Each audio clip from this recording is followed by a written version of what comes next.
everyone, it's Cory McCarthy, and thank you for tuning in. I hope everyone had a Merry Christmas. So, did you notice the question mark in the title? That was purposeful. This video is not clickbait, as you should hopefully understand by the end. But before I kick off, I do want to mention that I am running a pretty large offer for a limited time on all of my nutrition and training ebooks, just in time for the new year. Including my latest ebook, The Right to Bear Arms, which is a science-based accelerated arm growth program. Perhaps you're looking for a new lifting plan, or you want to get back into lifting, or you just want to get started. Whatever your situation might be, there's a chance that I offer a suitable ebook. Just apply the coupon code NY2020 at checkout to receive the discount. This offer expires just after the new year, so don't hesitate if you're interested. All of my ebooks are linked in the description below. I truly thank you in advance for supporting me, my work, and this channel. I've ragged plenty of times on the ways that militants and intersectionals harm the vegan movement, but I feel that a recent conversation that I had with a fellow on Facebook provides a perfect example of the problem, as I see it. Now allow me to take you through that exchange to provide you with the appropriate context.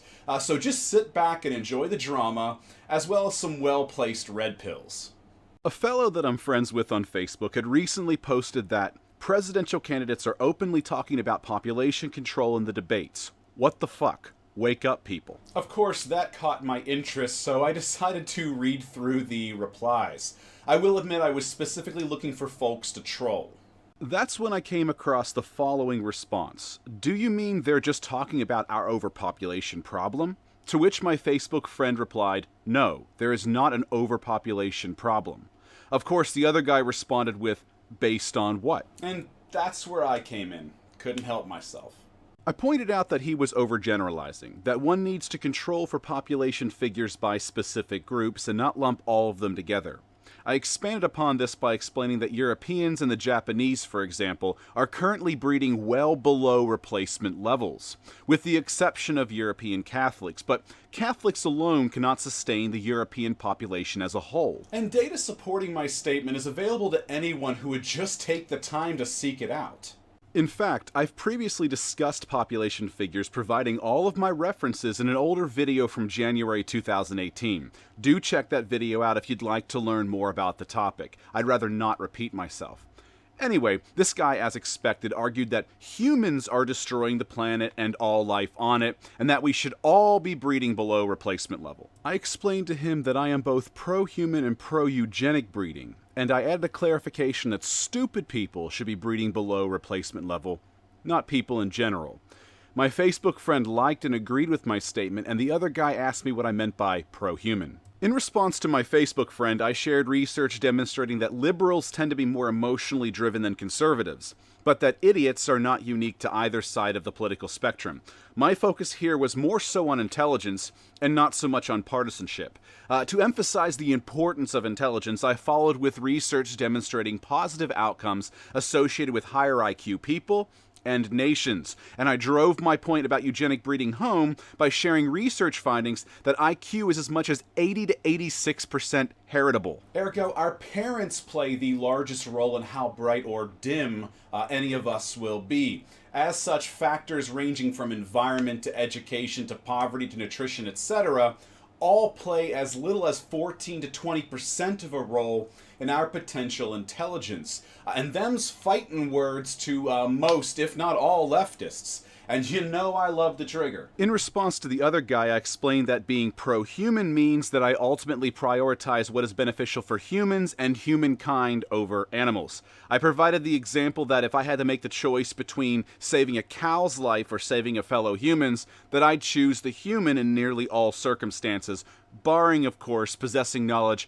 that the person I would be saving is a rapist, murderer, or some other detriment to society. And of course, this sumbitch claimed that was speciesism, to which I replied that I could give a damn about his stupid ism labels, and that people can call me whatever they like.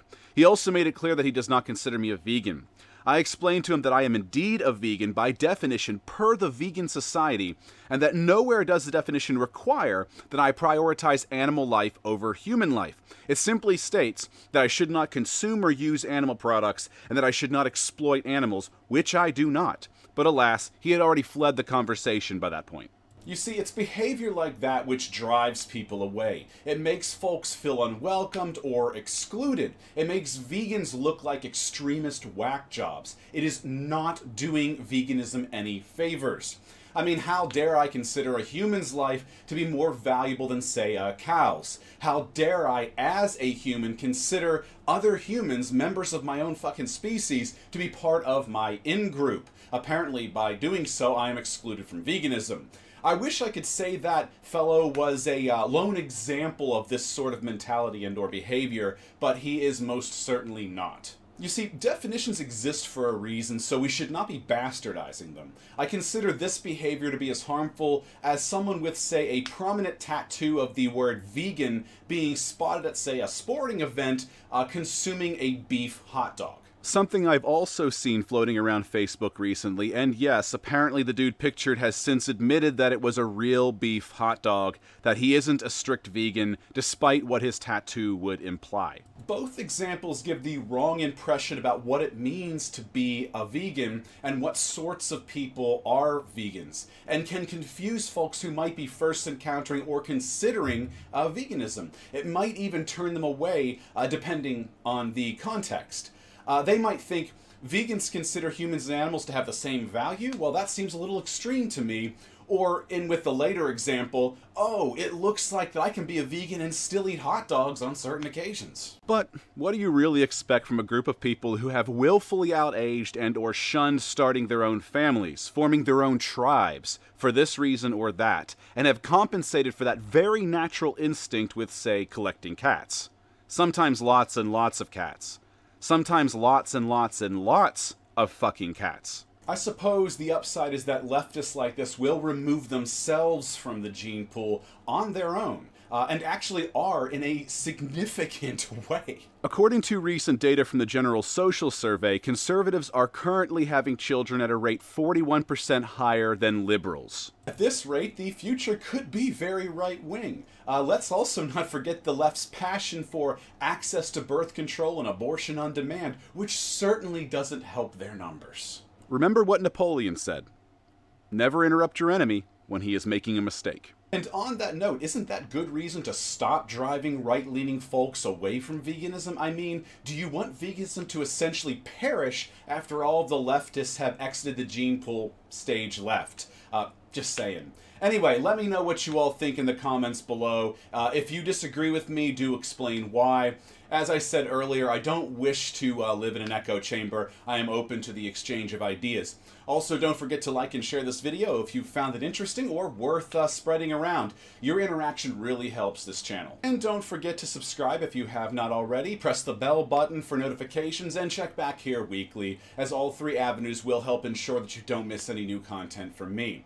Furthermore, check out the video description for links to my products and services, as well as my affiliate links such as Amazon and my Patreon and Subscribestar pages, and other ways that you can show your support to me and my channel. If you genuinely enjoy and get use from what I provide here, that support means a whole lot. And that includes picking up any one of my science-based training and nutrition ebooks that I offer, which can help you get results like those seen on my clients pictured here. And don't forget to check out my latest ebook, The Right to Bear Arms, which will attack your guns in a strategic and scientifically sound manner, with the potential to double their growth over the course of 12 weeks, compared to a more conventional training approach, as supported by human research. That ebook, as well as the others, are all linked below in the description. Remember, use the coupon code NY2020 at checkout to receive a juicy discount. But don't delay, because that offer expires just after the new year.